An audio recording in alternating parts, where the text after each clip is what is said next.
Avant, lorsqu'on sirotait un verre entre collègues, on se servait de ce genre de paille, en plastique.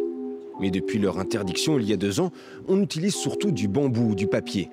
Sauf que d'après cette étude, ces pailles plus écolo seraient finalement plus dangereuses pour la santé. De quoi perdre un peu les internautes. On annonce en grande pompe la solution, supprimer les pailles en plastique. Résultat, les pailles en papier sont aussi nocives. #escrologie.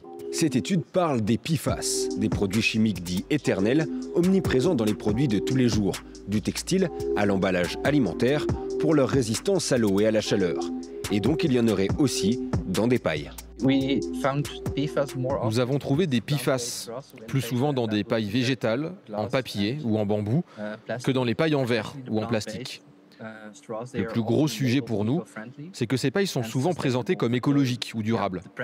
Mais pour nous, la présence de PFAS montre que ce n'est ni écologique ni durable. Mais alors, quel danger représentent vraiment ces PFAS? Les autorités sanitaires françaises s'en étaient inquiétées récemment.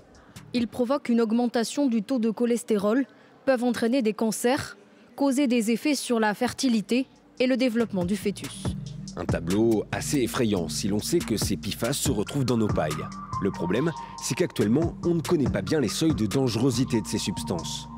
On met en évidence la présence de ces molécules dans l'objet paille. Donc ça, c'est un premier niveau d'information, c'est pas inintéressant du tout. Donc ensuite, ça, l'évaluation de l'exposition, c'est si ça vient dans un second temps. On a détecté des PFAS dans les pailles.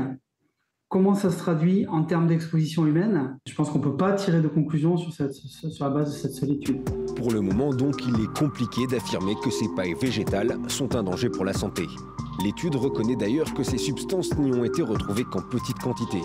Mais les autorités sanitaires françaises surveillent avec attention cette question.